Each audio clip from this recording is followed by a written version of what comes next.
Animated. Oh, here we go. Here we go. The hardware side. Nope. So he can, and I think like video doorbells, he'd have to Just come start. out. Like an email about Yeah. an hour. And The webinar. anyway, so yeah, he's just a good resource if Alexa. we get. Stop. Good afternoon, everyone. Welcome in. Good afternoon. Get started here in a bit.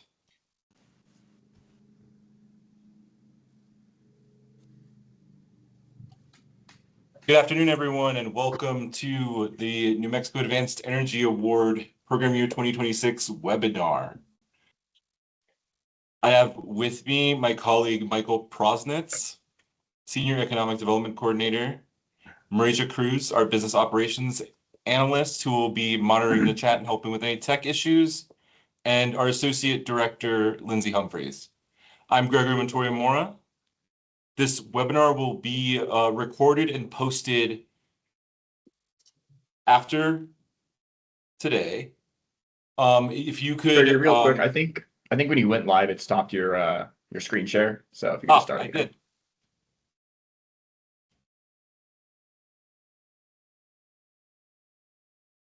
One second. Of course it did.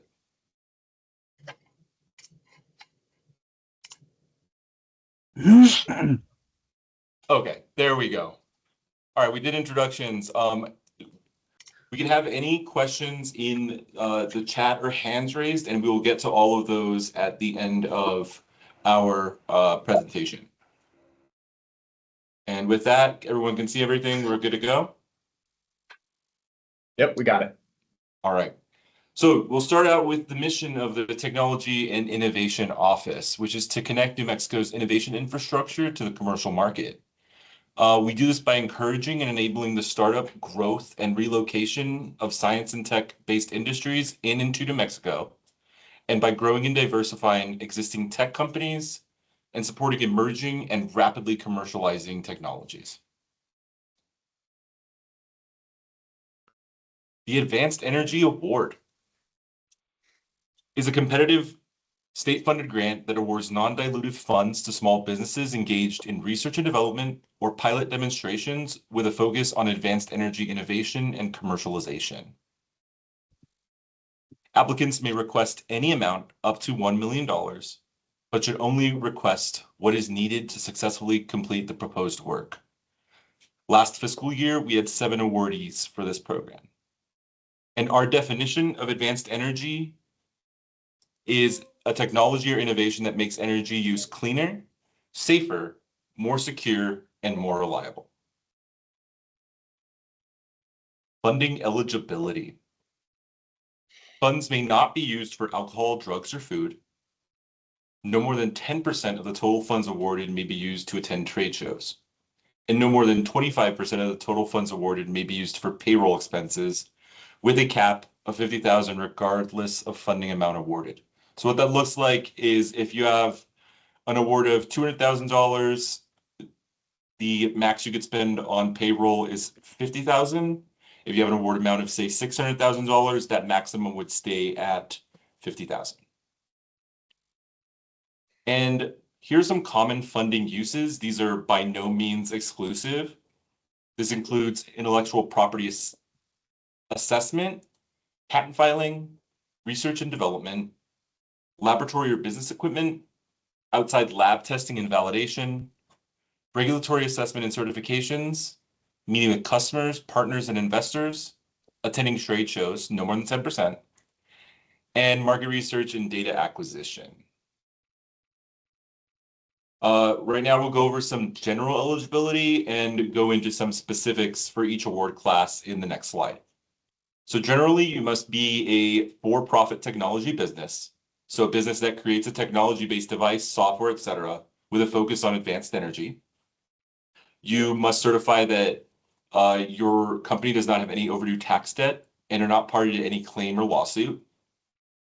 You must provide a letter of good standing via the New Mexico Taxation Revenue Taxpayer Access Point, TAP, or documentation reflecting good standing from the state where the business is headquartered.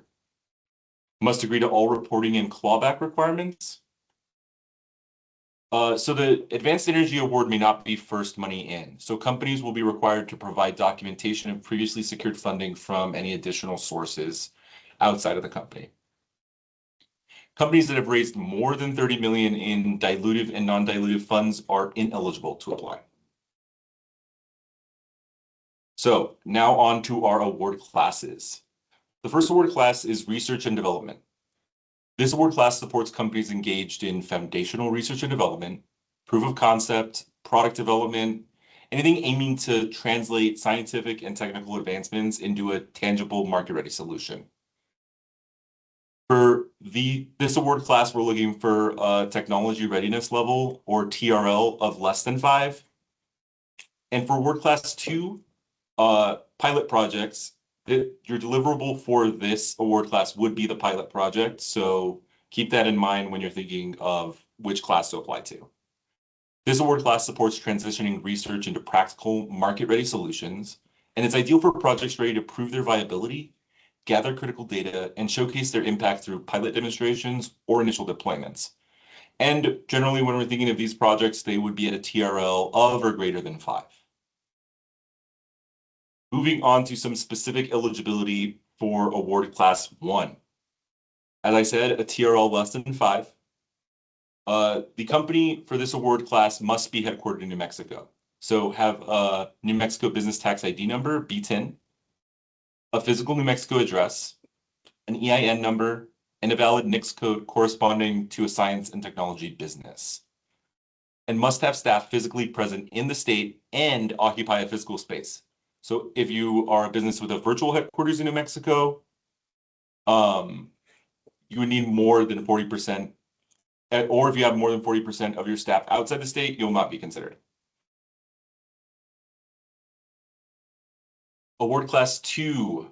So eligibility for this is broken down by companies in and outside of New Mexico. So for companies inside New Mexico, you'd have to have your B10, a physical New Mexico address, EIN number, valid NICS code, staff physically present in the state and occupying a space, and provide that letter of good standing from Tax and Revs taxpayer access point.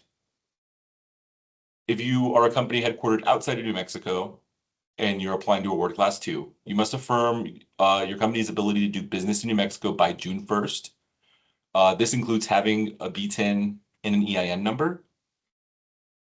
Companies must also affirm their ability to establish a presence in New Mexico 6 months from grant agreement execution.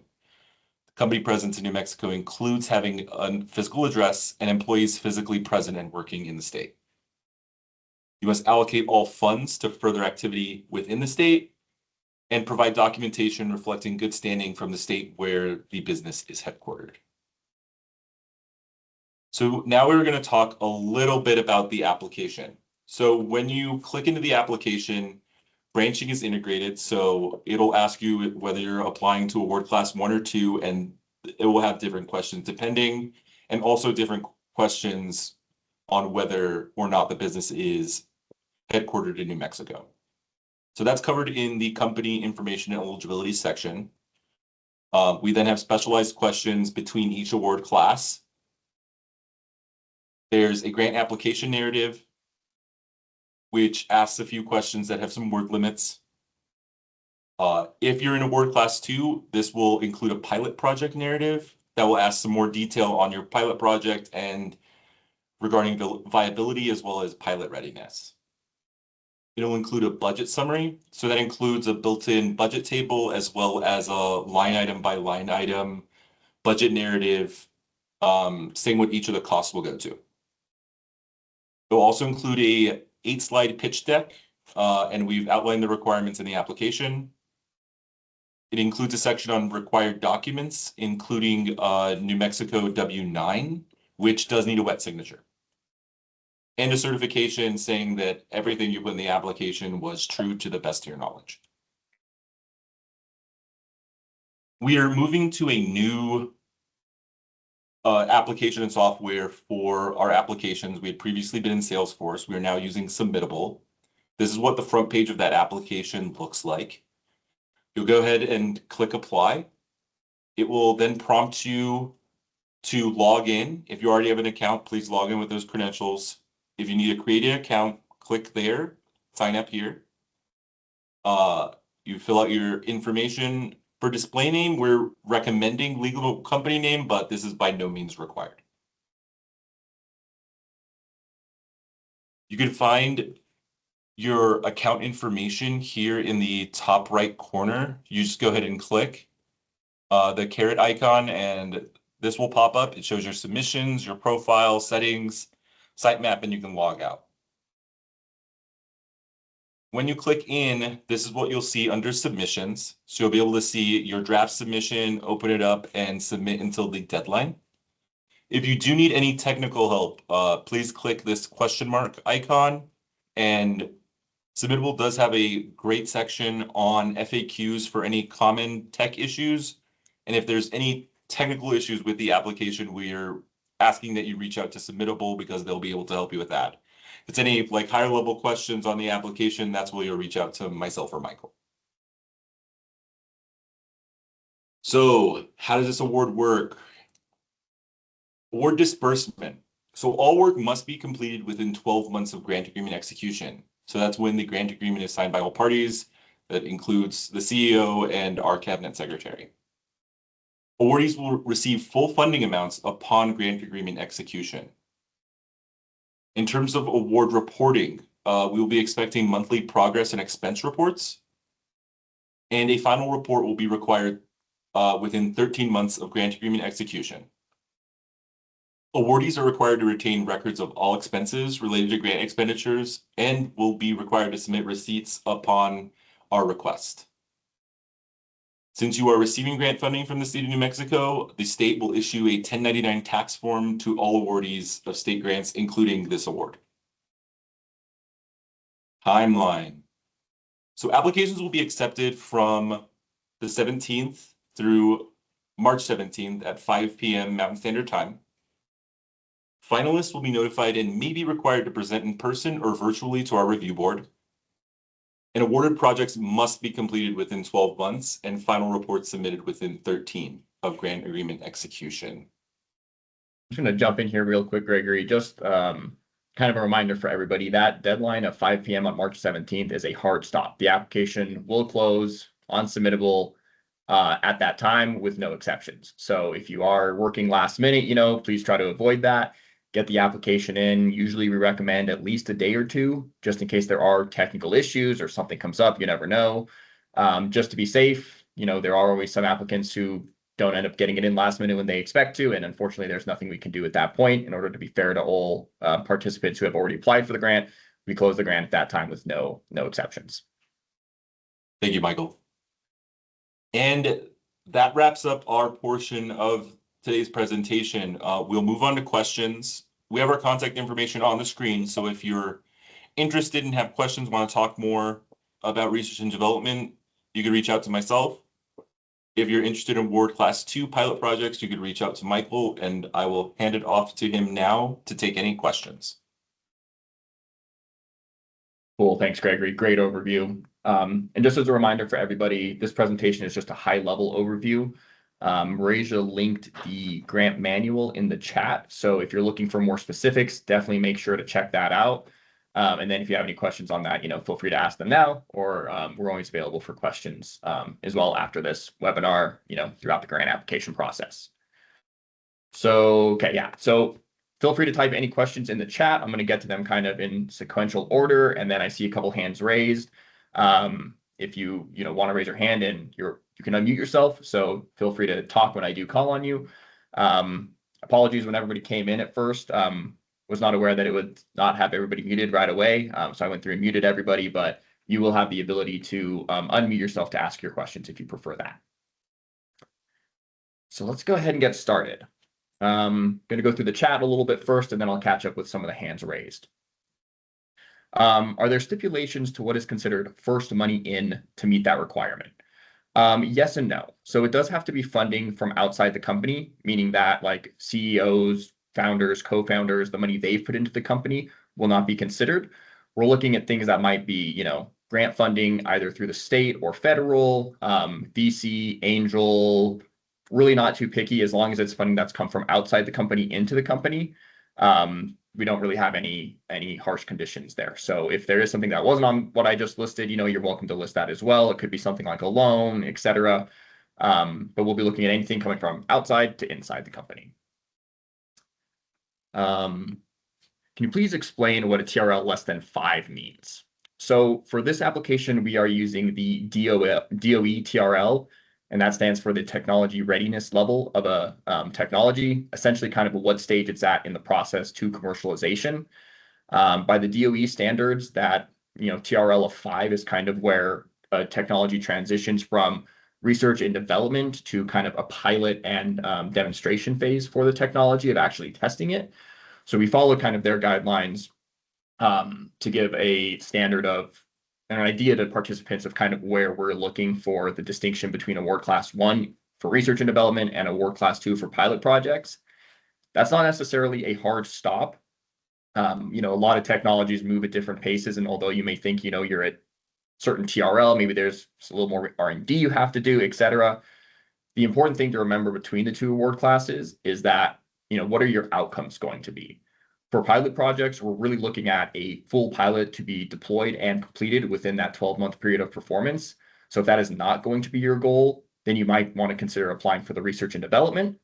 But as a reminder, there is also a distinction between the two of whether or not companies inside or outside of New Mexico can apply, where award class 2 allows for both, but award class 1 allows for only inside of New Mexico.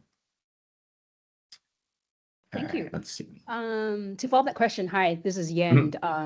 Just out of curiosity, what is the ratio female to male founders who apply in this sort of amazing grant that you guys have here within the state? That is a great question, and one that I do not know off the top of my head. Yeah.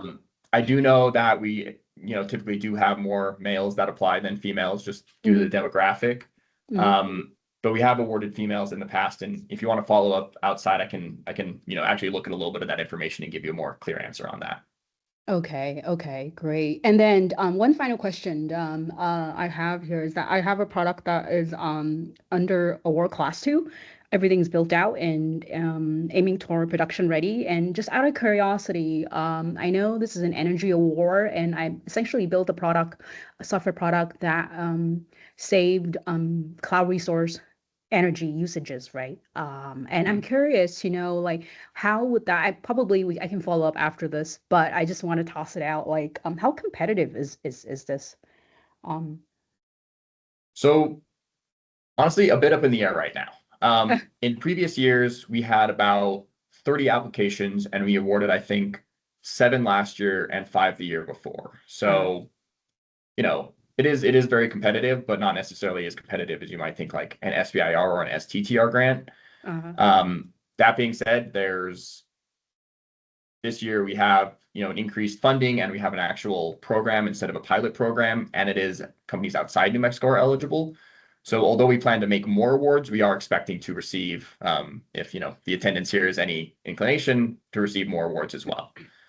So I would guess it's probably going to be slightly more competitive than in previous years, but roughly the same. Okay.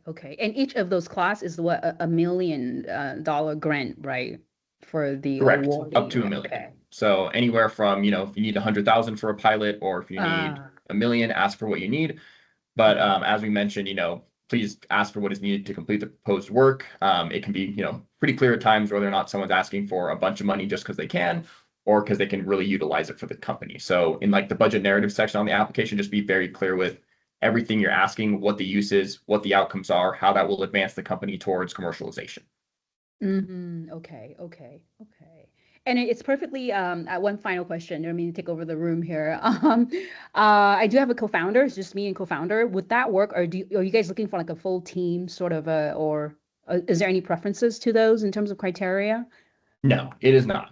Okay. The only distinction there, again, is that companies who have raised more than 30 million are not eligible. But as far as like the composition of the team, we are not strict there. As long as, again, depending on which award class, if you're in award class 2, there's no requirement to be located in New Mexico at the start of the application, but there will be a requirement within 6 months to have one employee with the physical space here. So just something to consider.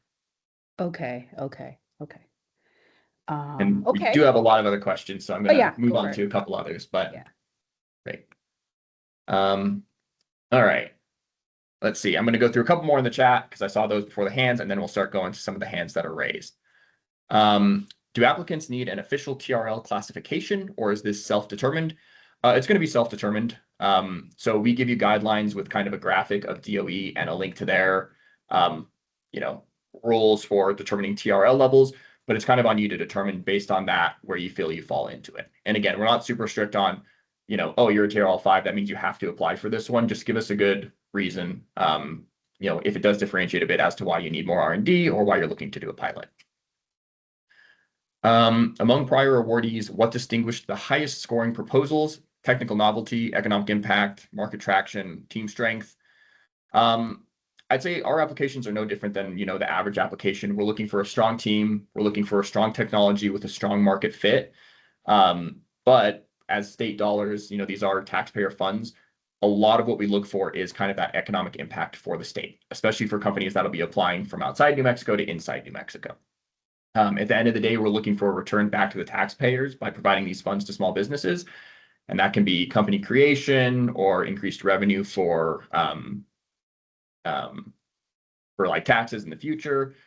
So that's one thing to consider, is making sure you emphasize, how your engagement with New Mexico or your plan to grow in New Mexico will create an economic impact going forward. We will have a subcontract coding of optics, but there are no New Mexico companies that can do this work. Is there a restriction of subcontracting out of the state? There is not for this grant. Some of ours do have that, but we understand that with certain niches of technologies, you will have to go outside the state for that work. So if you can find something in New Mexico, of course, that's something we love and want to prioritize, but we understand that that's not always the case. So if that's something you have to get done outside New Mexico, just, give us an explanation in your budget narrative as to why that work needs to be completed outside of New Mexico, and then we'll, assess from there. But there's no requirements for it to be in New Mexico, except for necessarily like the pilots, right? If you're doing pilot projects, the pilot will need to be done in New Mexico for the most part. Some of the work can be done outside, but it needs to be kind of mainly here. Okay, I'm going to move to some of the hands real quick, and seeing we're having good number of questions, so I'll get to those in a sec. But the names are really small, but if the can't really see, SMENT is the only thing I'm seeing here for the first hand raised. If you want to unmute. Hi, Jeremy Smith from Sandia National Labs. Thanks for hosting this. The question I have is pertaining to the requirements that the company be a technology developer, and it's not the off-taker. So let's say I have a project that meets with a New Mexico business and deploys said technology at the business. It is not the host that is the question. It is the technology developer. Is that correct? That's correct. At the end of the day, we're looking for the commercialization of a technology. So it's not always a requirement, but usually that looks like, there's some IP that gives them exclusive advantage, and they're developing that technology to deploy in the market. Not so much an existing technology that would be deployed just in New Mexico, for example, as opposed to where it already is. Does that make sense? Okay, and it does. And so getting back to the laboratories is the basis of if it's lab owned and lab developed technology, it's technically owned by the federal government and licensed to a company here. So that would, I'm hoping, still qualify as a New Mexico technology developer, but I'm not sure. Maybe that's a nuance for another day. Nope, that is oftentimes that is the case with 90% of our grants being New Mexico with the national lab. So definitely something that is perfectly eligible and fine.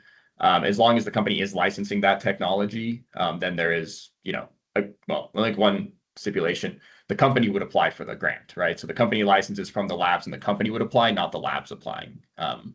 Because it has to be a for-profit company applying. Great. Real quick, what is the cost share requirement from the company? Did you say is that there first is not money one in? for this grant. There's not. Oh, the Okay. first money in, yeah. It's again, it can look like anything as long as it's like outside grant funding, venture funding, angel funding, Okay. something like that coming into the company. But that's not the same as cost share. That's a different. Yeah. concept. Okay, Correct. thank you. Mhm. Appreciate your We do answers. ask for a cap table in the application, so that kind of, but again, it's not really cost share. So Understood. Great. Thank you. yeah. Lauren.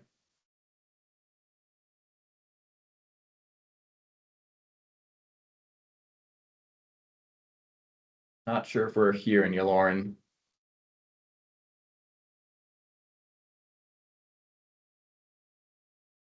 Yeah, still got nothing for now. Hey, I got a question if you can hear.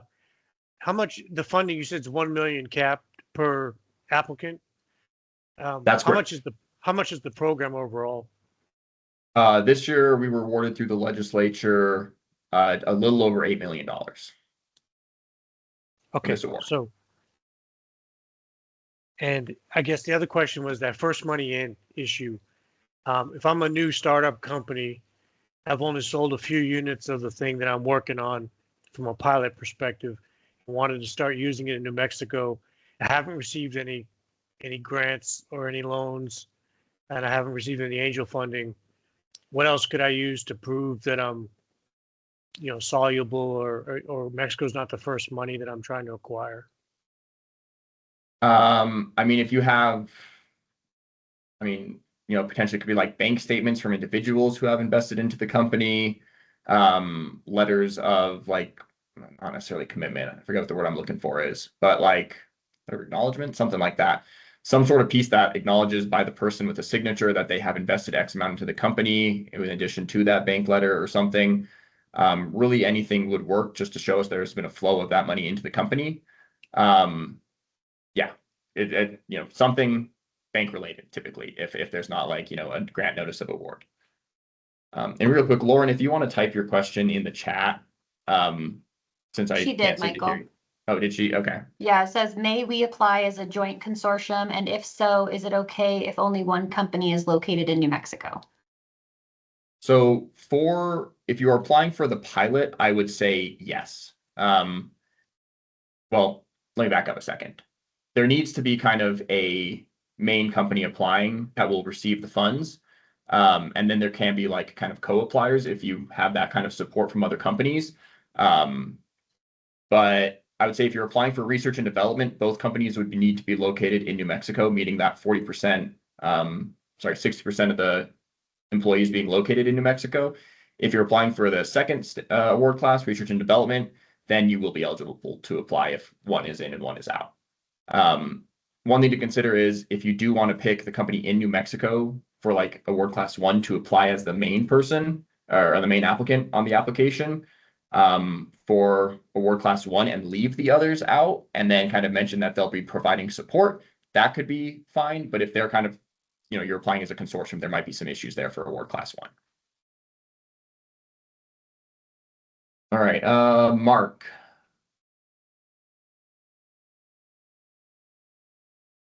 Hey, when are thank you. the I'm sorry. Oh, go ahead, Mark. We can hear you. Yeah, somebody jumped in there for a second. The question, well, first I wanted to say you did a great job of explaining what the DOE Technology Readiness Level 5 is. It's and I recommend everybody who's interested in applying get online and just seek DOE Technology Readiness Levels. There's they're all explained in one simple document online. My question is around what constitutes external investment. For example, you mentioned state funding earlier. What about funding where we're, and this is kind of the other side of the coin from Jeremy, who asked earlier about lab involvement. We have a fair amount of funding from NMSBA and Trigger. Does that count as external funding outside the company, but still, because it's Sandia doing work on our behalf? Right. Yeah, that would count as external funding. We had applicants from previous years. With that, there's no issue there. NMSBA, Trigger, the LEAP program, any of the federal labs programs will, I guess technically, to your point, That's not money coming into the company because the funds stay with them to provide that support. But that is seen kind of as investment into the company for the labs providing that work for you. Sandia's taxes are funding from via the state are funding R&D for commercialization is what's happening. Yeah.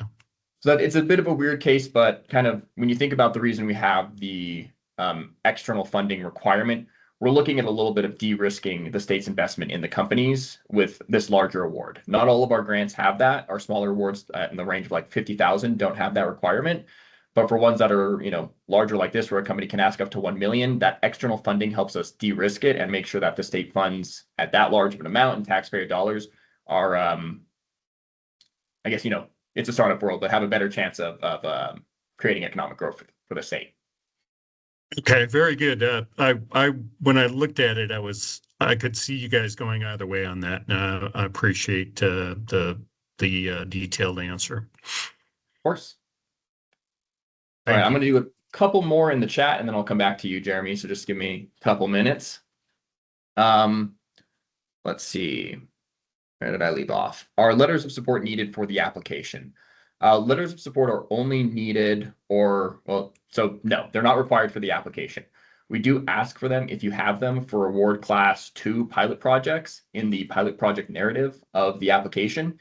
And that is if you've already identified a partner organization to do that pilot, then we do ask if you have it to provide a letter of support, letter of commitment, or a memorandum of understanding to help solidify that relationship for us in the review process. But it is not a requirement. We'll be answering questions prior to the webinar. If you have sent an email to us recently or today, we've been in meetings today, but we'll be getting to those shortly after, if not after this webinar, kind of first thing tomorrow. The 12-month period of performance starts, as Gregory mentioned, when the grant agreement is signed by all parties. So that means that we sent them to the grantee, you have signed it, and then we've sent it to the secretary, and he has given his approval as well. On that date, your 12-month period of performance will start, and we will reach out to you when that happens to be very clear on when that is. At the moment, with our current timeline, it's looking like that might be kind of mid-May, somewhere around there. So that's when you can kind of expect it to start, give or take a couple weeks. And then that period of performance would go to May of 2027 with an extra month until June of 2027 for your final report to be submitted. And again, that's just kind of an estimate. So that's not official yet. We'll be very clear with that if awarded, what those look like. Will various awards be made on the fly as first come, first serve? Or will we receive all submissions and then prioritize and make awards after the deadline? We will not be evaluating any of the applications until after March 17th when we've received all of them. We do in eligibility screening initially, a technical viability review, as well as a board to review the business viability of the company as well. But all of them will be reviewed together kind of as a whole bunch, not on a first come, first serve basis. Maximum funding is $1 million, up to $1 million. But again, ask for what you need to complete the proposed work. Nonprofit organizations are not eligible. All of our grants through the TO department, outside of very few, are focused on for-profit companies. Let's see. For the pilot award, do we need to already have identified a pilot partner, or is there a match making function? So you do not need to have a partner already identified.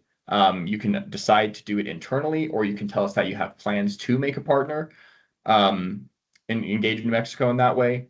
Obviously, if you do have a partner in mind already, that does strengthen your application because that kind of due diligence has been done already, but it is not a requirement for the application.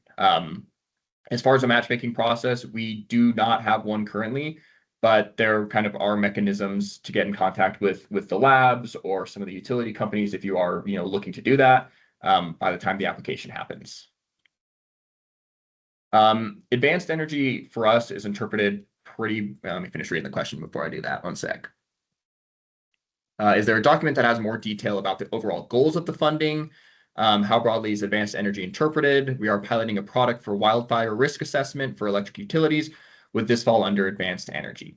So yes, it would. Our definition of advanced energy is anything that makes energy cleaner, safer, more reliable, or more efficient. So if we're thinking about wildfire risk for utility companies, that would make energy more reliable, right? So that would fit that definition. And we Thanks, have had Michael. a similar company, if not that company that I'm thinking of, apply in the past. So really our guidelines is if that definition is in the grant manual, if you read that definition and you think you fall into that category, I would urge you to apply. We don't really make those decisions of, we don't think you fit into the category, you think you do, going back and forth. So it's kind of, if you think you make that category, fit into the category, make your argument and make your case in your application. Some are maybe a little more on the edge than others, but that's just kind of part of our review process. Thank you. Yeah, I'll head over to Jeremy now. Yeah, hey guys, this is Jeremy over at Tetronium Technologies. First of all, I wanted to say thank you to both you, Michael, and Gregory for all the great advice and information on this, and really appreciate the work you guys are doing here. So my question is related to an R&D application we're looking at submitting, and I wanted to see if there was any expectations for a functional prototype within the period of performance, or is that something with like a infrastructure heavy R&D program, getting it set up initially and then being able to establish a functional prototype at the next phase? How's that evaluated by the board? Yeah, so there isn't a requirement to get to like a pilot by the end of research and development or a prototype. But we do look for, some sort of progress to be made over that period through your budget and through your explanation throughout the grant application. But as long as, for example, if the funds are being used for external contractors to help you like prove out the technology and the proof of concept work, and then by the end of the grant, you'll kind of have that proof of concept work done, but there's still more to do, maybe more R&D, et cetera, that's fine, right? But as long as you're showing us some progress made towards commercialization, kind of as you'll remember from our TO mission, our office is really focused on commercializing technology from startups in New Mexico, or like for the benefit of New Mexico. And so when you think about, what your goal and outcome should be, think about steps towards that commercialization of the technology, whether or not those are, if you're going to ask for $1 million, should probably be a pretty big step in the process. If you're going to ask for a couple $100,000 or 100,000, doesn't need to be as big. So kind of think about balancing your budget with your outcomes. Understood. Thank you. I appreciate it. Yeah. Ed. Hey, how you doing? Doing well. How are you? I'm not too bad. I'm not too bad. Question is, assuming what you said before, we can reapply. Can new projects be associated to originally funded projects, or can existing applicants put brand new applications in for other types of projects unrelated to the previous funding? That is a great question. So you're asking essentially like the current project you have with funding, you're looking to potentially do is it another application of that technology, or is it a new technology altogether? So there's two options I have. One is to take the currently funded project to the next stage within that existing format with additional new funding coming through. Or the second option is for me to look separately and have a completely different product to be developed either under the R&D fund or through the pilot program. Gotcha. Okay. So when you do select that you were a previous awardee in the grant application, we mentioned kind of the branching. So it'll branch out with a couple extra questions talking about kind of, if you're a fiscal year 24 awardee, it'll ask you to submit your final report and the progress made since then to give us an idea of, why you need the extra funds. If you're a fiscal year 25 awardee who is currently funded, you are also eligible to apply, but we ask, again, similar questions, but different of what progress have you made in the current funding and what, again, why do you need the extra funds? You have to make your case. So I'd say either one that you want to do will be eligible. If you go with another application or furthering your current work, then you'll speak to kind of the work you've currently done and the work you plan to do with that and why that bridge funding is needed through an additional award. I'd say if you're applying with a new application, it's a little bit less of that and letting us know like progress you made with your current award, but why it makes sense to apply with a new technology now. So maybe a little bit less of a hurdle to jump through because we're, not looking at extending the other funding, but providing support to an additional new technology. But long story short, either one is eligible. Just, make your case and reasoning for why you need that funding in either case. But yeah. No worries. Hopefully that was a bit of a roundabout answer. Sorry, but hopefully you got the No, gist. it's perfect, Michael. Thank you. Two dogs with different fleas. Yep. Perfect. All right. I don't see another hand raised for now, so I'm going to go back to the chat and hopefully we're. And just quick, when would the money be awarded? If it was at 17 March, you start looking at the applications running through. When would you actually start awarding funds? And does that come like lump sum based on the amount that's awarded, or is it prorated over the 12-month period? Over. Yeah. So currently, with what our timeline looks like, the company would actually receive funds if awarded around June. So like, let's just say mid-June to be safe. Our fiscal year ends June 30th, so those funds have to be out the door before that from us to the company, which is the reason that for this award we're giving the full amount up front is just because we're kind of constrained by that. Typically, we do like 50% up front and then 50% upon meeting certain criteria.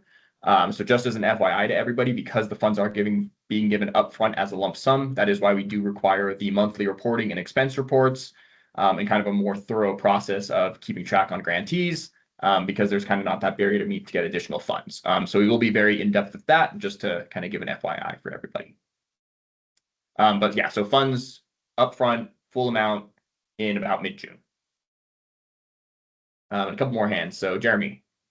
Other Jeremy. Hi, Jeremy Shear, Space. So our company is headquartered in Albuquerque, New Mexico. At present, we have 9 employees in New Mexico and 9 employees outside of New Mexico.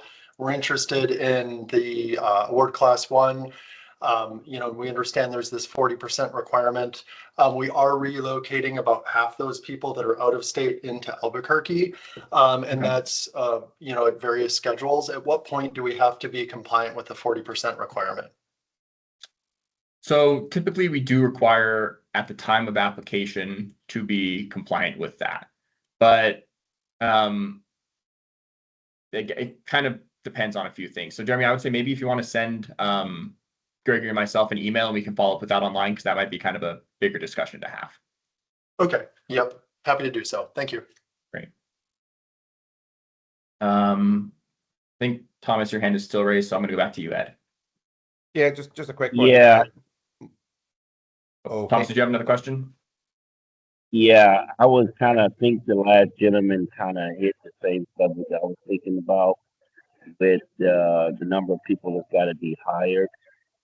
There is a 25% on it at 50,000. So do you expect an outside company like ours, who are already established in New Mexico, got employees going, but we desire to have many more? Do we need to have those folks in place before you release funding in the application process, or could we kind of highlight what we plan to do in terms of hiring more, because that 50,000, 25% is kind of limiting us once we do get awarded. If you can speak on that. And I think the gentleman was talking about the 40%. I don't know if that's the same concern or not.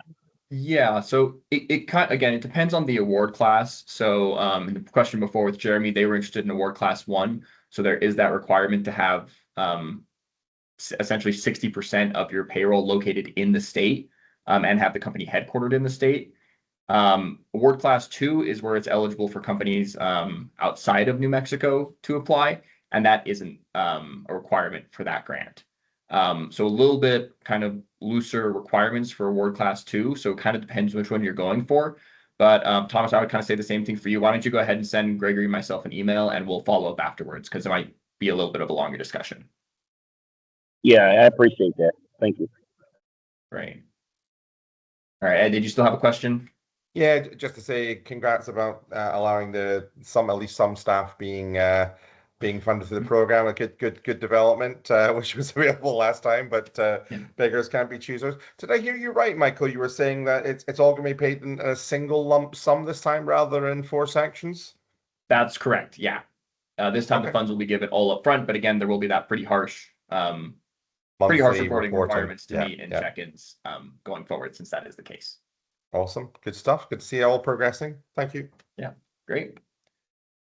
All right, we've got about 15 minutes left. I'm going to try to get through these questions in the chat pretty quickly. Let's see. Where did I leave off? When are awards being presented? If you mean like announced, typically that's about a month after we let the awardees know. There's a little bit of paperwork that goes in on the back end, and then we'll announce through the EDD the awards, and then we ask during that time before we make our announcement that the awardees don't make an announcement themselves, and then after we make ours, you're able to kind of start marketing it yourself. Let me know if that's what you were asking or if you meant something different. Is there a specific format or template you use regarding the budget submission? Yes and no. So for the budget table itself, because Submittable is very nice to use, you could work in a budget template into the application itself. So we ask for a pretty high level overview of just kind of essentially category and then amount in a budget table within the application. And then there's a budget narrative upload for you to provide additional information on, descriptions, timelines, scope of works, anything you would like to provide in addition to just, numbers and descriptions or numbers and category. If a customer is paying for R&D through a joint development agreement, does that qualify as first money in? I would say potentially yes. Again, we're looking for funding to, de-risk a technology, and that's kind of what that does. So I would make an argument for yes. I don't know if I've seen that exact one come across in an application before, but as long as you have some sort of documentation to prove that that's happening and that there is, money coming into the company through that agreement, I would say that would be eligible. Awards are distributed in a lump sum. Lump sum up front. So how is the 40% of staff for the R&D program calculated? We have contractors, consultants, and part-time staff in New Mexico. So the way we do this is kind of twofold. If the company is a little further along and has actual payroll, then anyone on payroll for the company will be considered. Contractors don't always need to be that. We're looking kind of for people internal to the company, not necessarily contracted outside of the company. Same with consultants, but part-time staff, for example, would count. Anyone kind of internal to the company, if you want to think about it, contractors, consultants, they work for someone else and they're providing a service to you. Whereas we're thinking payroll is somebody who works for you for the company. If a company is very early stage, a lot of our grants are for early stage companies. Typically first money in usually means you may have payroll, but if you don't, then what we do is we kind of look at the team. So if you're applying for the grant and you've got 4 people on your team section that are, contributing to your application, strengthening your application, we would look at 60% of those people being in the state. So in that case, 3 out of the 4 people would need to be in the state to meet that requirement. And, any combination within to meet that 60%. If a pilot was designed for use by one of the existing New Mexico venture companies, how would that be considered?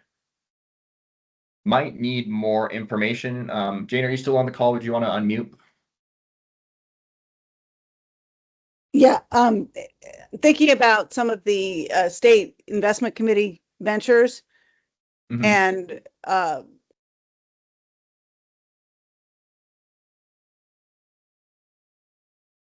early use could easily be for any of the quantum companies, for instance. Gotcha. So if I'm clear, it's an advanced energy technology with applications to quantum? Yes. Okay. That would be, that would be fine. As long as, again, if your technology itself meets that definition of advanced energy, or you believe it does and want to make your argument, it's going to be whether it's, oil and gas, hydrogen, quantum, something like that. As long as it makes energy safer, more efficient, more reliable. Yeah, exactly. No, that's, and I guess the corollary to the question is, since the value of a pilot ultimately is a commercial use, right? Mhm. Would the state be helpful in finding in-state commercial uses? Or is that something that in addressing because again, we could choose multiple avenues to pilot. Mhm.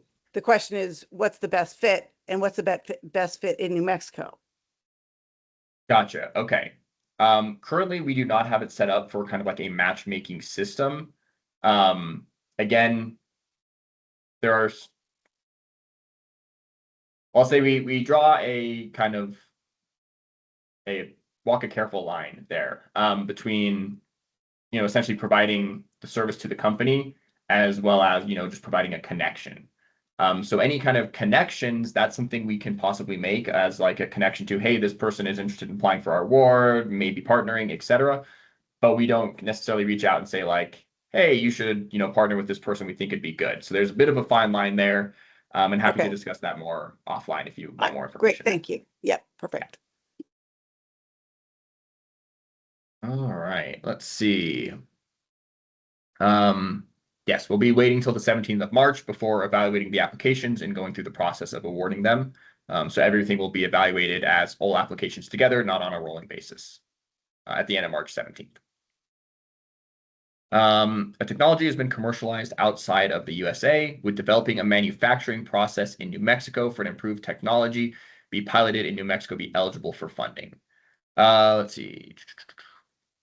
I would say so. If that new manufacturing process leads to some sort of improvement with the technology, maybe it's something you can, get a patent on, et cetera. Maybe it's not, but if it provides a commercial advantage to that company that's, already in the process or commercialize the technology, I would say that's eligible. But again, we're kind of looking at, technology commercialization. So it has to provide some sort of benefit in that process, not necessarily being like, if it's a manufacturing process that's been already created and you're going to deploy it in New Mexico, that wouldn't be eligible. But if you're going to be building out a new manufacturing process through some sort of, commercializable technology or trade secret or something like that, then that could potentially be eligible, yes. Let's see. Why are companies with $30 million in external funds excluded and not a different metric like number of employees? Energy projects typically need a lot of funding, even for pilots, especially for energy and water projects. It's a great question. So our office, the Technology and Innovation Office, has historically supported small businesses. That is what our office is designed to do. And for grants that have large amounts of funding, typically we get companies that are very large applying for those grants. And in this case, going forward, we decided to set a cap on that to really stay true to supporting those small businesses, which is what our office was designed to do through legislature. And that cap for this grant, we felt comfortable at a $30 million cap. We, especially when we're thinking about kind of opening grants up to companies outside of New Mexico, we again want to emphasize that supporting small businesses and growth of those companies in early stages, as opposed to later stages when they've done, possibly multiple seed rounds of raising capital for the company. And again, happy to talk about that offline more if people want more information there. I think I already discussed when the money would be awarded. We're looking about probably in mid-June, by June 30th for sure. Let's see, would energy advancement fall under these categories? Energy efficiency, carbon reduction, green IT, sustainable computing, climate tech with indirect impact. So like energy efficiency technologies, definitely. Anything that makes, energy more efficient, which leads to it being cheaper, for example, yes. Carbon reduction, absolutely. Sustainability, yes. Green IT and sustainable computing might need a little more information there. But in general, I think anything listed there, you could make an argument as long as, again, it makes energy cleaner, safer, more efficient, more reliable. And then Robert, I see you have your hand up.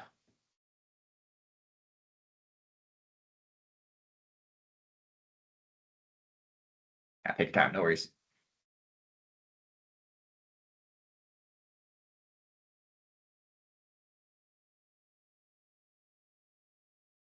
Yeah, I'm still muted. And just an FYI, as Robert's getting unmuted, I know we're coming up on time in about 5 minutes, and there's a couple more questions to get through. I will be staying past the hour to answer all the questions if need be, so don't worry about that. Got enough. Perfect. I can hear you now. Okay, the critical question, can we say things like greenhouse gas reductions, climate mitigation strategies, things like that? This is a political question. We're a little hesitant to say, oh yeah, we can take it all down, because that's political. Yeah, no, that's a very fair concern. On the state level, for now, we have not been affected by any of that very much. So as far as we're concerned, we're still interested in everything you mentioned, and those would be eligible to apply. And I would not be concerned about, saying the wrong thing necessarily, as far as our funding goes. You never know how those things go. That could be subject to change, but I'm telling you it now, currently, when this webinar is being recorded, that would be my suggestion. Right. Cool. All right. Looks like Ed has a question for him, but I'll pass on that one for now.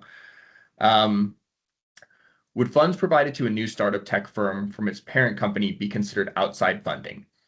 Potentially, yes. So if you, for example, have a company located outside New Mexico, and you create a company inside New Mexico to apply for one of our grants, and that company were to provide funding or put capital into their kind of, sister startup, whatever you might want to call it, that would be eligible, yes. Again, as I'm saying a lot of these things for kind of eligibility for outside funding, right, it's part of the evaluation process. So it's not really like too much of a hard stop, yes, no.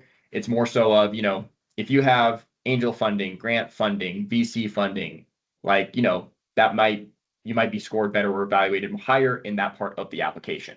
If you, have less of those, then you might score a little lower there, but, you might score higher in other parts of the application.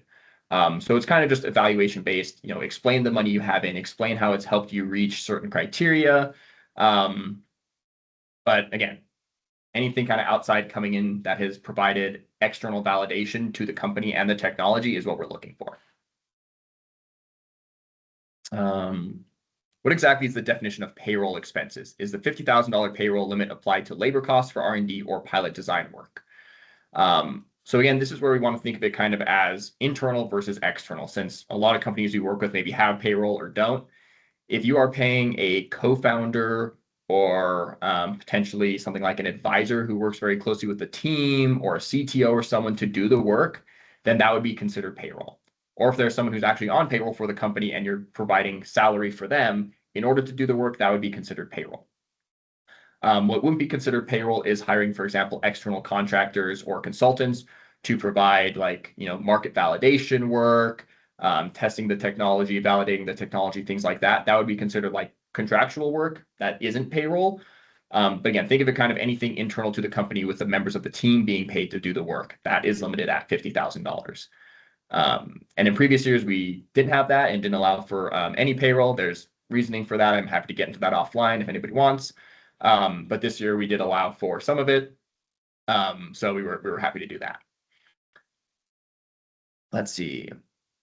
Last year, how many of the 30 companies that applied got filtered out during the screening process? It really depends on grants. I don't remember off the top of my head for this one, but I'd say on average, probably about 15 to 20% of applicants get screened through eligibility of not, providing the right documentation, or just not being either within our sectors or being advanced energy, in various criteria there. So I'll maybe stop here and give a couple quick pointers. Make sure you upload the correct W-9 that we have on the application. There is a general state of New Mexico W-9, but we require a substitute state form for funding through our office. That is linked to on the application and referenced in multiple areas, including the grant manual.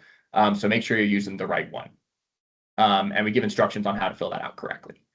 The pitch deck, we require it to be 8 slides. We're pretty strict on that. When we have a lot of applications going to the review committee, it's very important for them to know where things are in those slides to get the information they want. So please pay attention to those instructions of your pitch deck being exactly 8 slides and every slide having the correct information on it. And then, some general things like that. When you're looking at file uploads, make sure you're following all the instructions. Those are things that can kind of filter you out in that eligibility stage that you might want to avoid. All right. Could you expand on / clarify allocating, quote, all funds to further activity in New Mexico? Sure. So we're a little big on that for a reason, in that it really looks different for companies what that might look like. So again, we kind of want to make it up to you to make your case. But what we're looking for is the technology and the company growing in New Mexico through the use of these funds. So if you're located in New Mexico, we're looking for, do these funds help you commercialize your technology? Do you have a good plan for growing in New Mexico and what that long-term commercialization plan is going to look like? And do you have an idea of the resources to get there? Something like that. If you're a company outside of New Mexico, one thing you'll know from the notice from the grant manual is that there is a well, so let me step back and hit both of these real quick. If you are located inside of New Mexico and applying for the grant funds, it is required that you remain located in New Mexico with any expansions included for 3 years following the process. You are eligible to move, but that's when we have the right to initiate clawbacks of that grant funding. Remember, these are taxpayer dollars, so we are looking for these funds to promote growth in New Mexico and provide a benefit to the taxpayers in New Mexico at the end of the day. And then for the second award class, if you're outside of New Mexico or inside, that one does, if you're outside of New Mexico, not inside. If you're outside of New Mexico, there's a requirement to maintain a presence, meaning 1 employee and a physical space in New Mexico for 2 years following the award. So kind of thinking about that funds to further activity in New Mexico is furthering the company's growth or the development of the technology in New Mexico with plans to, continue that growth long term. All right, almost there. Technology and science nonprofit foundations, are they eligible? Unfortunately not. Again, we do have some funding that nonprofits are eligible for. Our Innovation Hubs grant that, and entrepreneurship programmatic support grant we awarded just recently. But for this grant in particular, no, nonprofits are not eligible. The company does have to be set up as a for-profit. Are the funds subject to New Mexico and federal taxes? We got to be a little careful here, as not being a tax professional, I cannot provide, any tax advice to a company. What I can say is that you will receive, if you receive funding from the state for any grant, and for our office included, and for this award included, you will receive a 1099 tax form from the state of New Mexico, and we would urge you to talk to a tax professional to account for how to, or to learn how to account for that within your company. One final question. Do you need to have user traction? If you have user traction, that's great. Kind of shows interest in the company and maybe fills out a little bit of that kind of market and competition that we ask for in the application.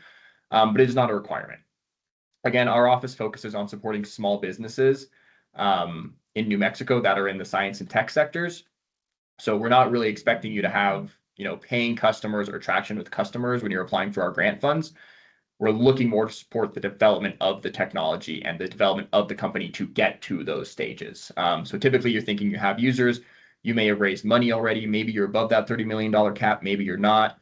But we are, it kind of depends on the company and where people are at. But more so we support that small business side where we're talking about, maybe pre-seed to seed to maybe having done a seed round, something like that. And in those cases, usually you maybe don't have much of that information. So it's not something we look for, but if you do have it, that's great. And I would include it in your application.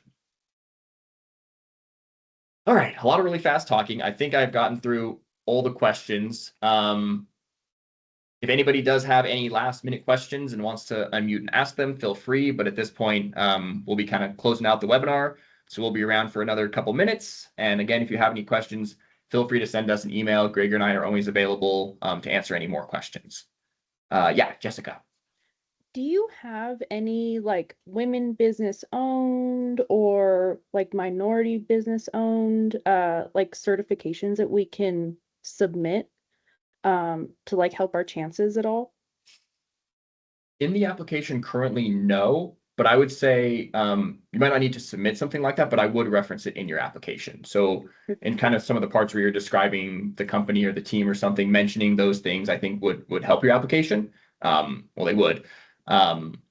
but currently there's like no place to actually put that. So wherever you feel it's best to kind of work into the application with your narrative, then I would do that. Perfect. Thank you. Michael, there was also a question in the chat about including proprietary information in the application and how that'd be protected. Okay. That is a good question. We urge you not to provide any proprietary information in the application. We have multiple review committees. Everything is very much on the hush hush. No information is shared externally in that process. But we do not have like agreements that are signed prior to you submitting an application for our reviewers or for you or the company to protect you against that. So provide as much information as you can without providing any proprietary information. And then a couple more. The webinar recording, technically it's sent out through Teams. So once it finishes the recording, it'll send it out to all the participants, but we will also be uploading it on our website. Let me grab that link real quick. It'll be the same one you used to sign up for this webinar. But here we go. Yeah, if you go to that link, we're expecting to have that up by like end of day tomorrow at the latest. So where there's the register to attend the webinar, that'll turn into like watch the webinar and you'll be able to watch the recording. For that reason, we do not share the slides. So you'd have to, kind of go back and watch the recording to see the slides.